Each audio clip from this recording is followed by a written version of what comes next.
Kamusta mga idol? Medyo natagalan tayo sa pag-post at maraming salamat sa inyong tunay na suporta at huwag niyong kalimutan suportahin natin palagi si Champ Casimero at lalo na sa lahat ng Pilipino boxer. Pag-usapan natin ngayon mga idol ang issue patungkol kay Pau Salud. Nabura nga ba lahat ang channel ni Pau Salud mga idol? Kung matindaan natin mga idol itong si Pau Salud at Casimero Brothers, may issue po itong dalawa. Marami po ang nagsabi mga idol na mas report daw ang channel ni Pau Salud mga idol. Kaya ito nabura sa mundo ng social media. Kung tingnan natin sa Facebook at e-search natin mga idol, wala na talagang lumabas ng channel ni Pau Salud, at sa YouTube naman ganun din mga idol, wala rin lumabas na channel kung e-search natin mga idol.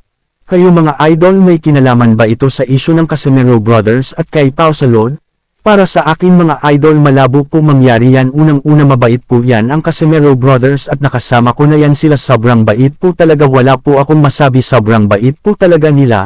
Siguro mga idol may ibang dahilan kung bakit nabura ang lahat ng channel ni Pau Salud mga idol. Malungkot na balita mga idol, Cuadro Alas Casimero ang nag-iisang angas ng Pinas magre-retiro na. Totoo nga ba ang kumalat na mga balita mga idol? Ayon pa sa post ni Cuadro Alas It's My Boy sa kanyang Facebook page, Cuadro Alas John Riel Casimero hindi nalalaban at sinundan pa ito ng isa pang post. Titigil na magboxing at dagdag pa dito mga idol, mga Pilipino boxer kayo na bahala at tandaan, wag umasa sa swerte kundi sa diskarte.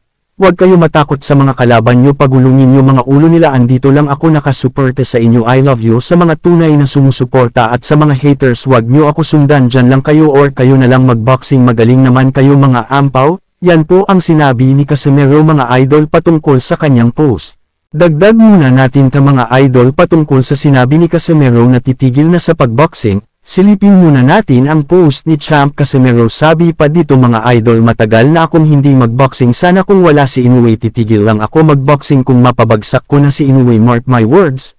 At isa pang post, hindi ako lalaban mga boss kung walang Inoue. Yan po mga idol ang bagong post ni Casimero.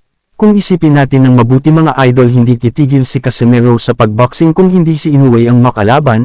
Titigil lang si Casimero sa boxing kung mapabagsak na nito si Inoue. Yan po mga idol ang sarili kong opinion. Kayo mga idol, ano sa tingin nyo? Tuluyan na bang iwan ni Casimero ang pagboxing at magre-retiro na? Sa kabilang banda mga idol, patuloy pa rin ang tira ni Tae kay Casimero. Sa bagong post ni Tae mga idol, ayon pa dito, hi guys, ito pala ang nag-TKO kay Casimero sa sparring, at kasabay naman dito pinost ang larawan ni Rice Alim.